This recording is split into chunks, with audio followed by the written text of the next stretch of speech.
By the time the police knocked on my neighbor's door, I already knew I'd made a mistake.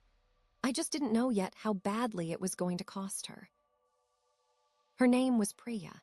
Single mother, 2 kids, a boy named Marcus who was maybe 7, and a girl, age 4, who I'll call Dee. They lived in the apartment directly across the hall from me. I'd lived on that floor for 3 years. We weren't close, exactly. We were the kind of neighbors who smile at each other in the elevator and then don't speak again for 2 weeks. But I knew her rhythms. I knew when she left for work. I knew the sound of her kids running in the hallway on Saturday mornings. I knew the younger girl's laugh, this high, almost startling little sound that would cut right through the wall. That Tuesday was late October. I remember because the heat in the building had just kicked on for the first time, and the whole floor smelled like burnt dust from the radiators. I got home from work around 6. I set my bag down, put the kettle on, and went to my window to watch the street the way I do when I need to decompress. That's when I saw the little girl. She was alone on the sidewalk below, just standing there in a yellow jacket, no hat, no adult next to her. It was getting dark. It was cold. And she wasn't moving, just standing there with her arms at her sides, looking at the ground. I watched her for maybe 3 minutes, maybe 4. I kept waiting for Priya to come out, for someone to come out. Nobody did. I should tell you something about myself, because it matters here. 6 months before that Tuesday, a child in my office building's neighborhood had gone missing. A real case. A real little girl who was gone for 9 days before they found her. I had followed that story obsessively. I had shared every post, every update, every flyer. It had gotten into me in a way I didn't fully recognize until later. So when I saw that little girl alone on that sidewalk, I wasn't thinking clearly. I was thinking about that other child. I was thinking about the 9 days. I was thinking about what it means to see something and do nothing. I called 911. I told them there was a small child, alone, no adult present, looked distressed. That last part, looked distressed, I'm not sure that was true. She was just standing still. But I said it. And once I said it, the whole machinery started moving. What I didn't know, what I had absolutely no way of knowing from my window, was that Priya was standing 6 feet away, just inside the building's front entrance, talking to the super about a leak in her unit. Danny had walked out ahead of her. She had been out of Priya's sight for less than 2 minutes. Priya didn't even know anything had happened until she stepped outside and found 2 police officers crouching in front of her daughter. I watched it from above. That's the part that sits with me.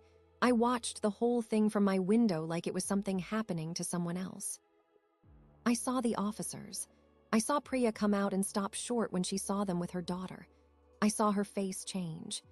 Even from that height, I could read it, the confusion first, then the panic, then something else that looked like humiliation.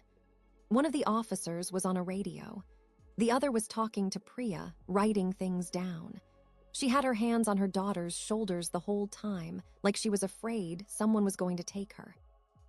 Martin, the super, was standing near the door looking uncomfortable. He said something to one of the officers. I don't know what. I didn't open my window, I just watched. They were down there for almost 40 minutes. I knew before they were even done that I was the one who'd called, that they would ask who'd called, that at some point Priya was going to find out it was me. And I stood there asking myself whether to go down, whether to explain, whether to say, I'm so sorry, I thought she was alone, I thought something was wrong, I was scared. I didn't go down. I told myself it would make things worse. That interjecting would embarrass her further. That the best thing I could do was stay out of it and let it resolve itself quietly. Those were reasonable-sounding thoughts. But the truth I've turned over every day since, is that I was ashamed.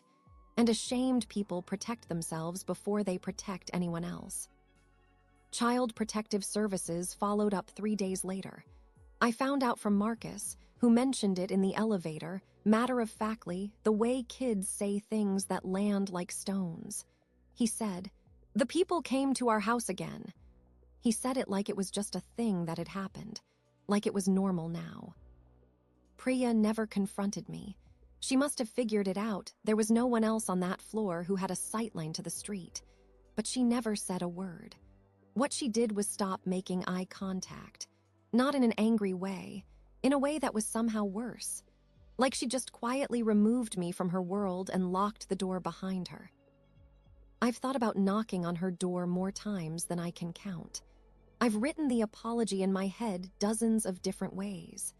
I'm sorry I misread the situation. I'm sorry I acted without thinking. I'm sorry I watched from my window while 2 officers questioned you about your own child, and I didn't come down to fix what I'd broken. I haven't knocked. And here's the part I can't let go of, the part that keeps me up. I don't know, even now, if I was entirely wrong to call. I didn't know Priya was 6 feet away. I didn't know Danny had been out of her sight for only 2 minutes.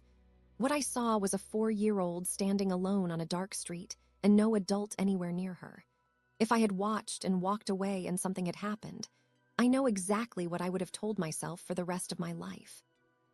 But nothing happened. Nothing was ever going to happen. And because I called, a mother got flagged, got questioned. Had strangers come to her home to assess whether she was fit to raise her children. Because of me, because of my fear dressed up as concern. I think about the look on Priya's face when she came out and saw those officers. I think about Marcus in the elevator saying, "The people came to our house again," like it was just another day now. I think about the apology I haven't given. And I think about the fact that I still don't know, if I had it to do over, with only what I knew in that moment, what I would do. I'm not asking you to tell me I was wrong. I already know the parts where I was wrong. What I'm sitting with, what I can't answer, is where exactly good intentions stop being a defense. At what point does "I was trying to help" stop meaning anything? I saw a child alone. I made a call. A family paid for it. What would you have done? Tell me in the comments.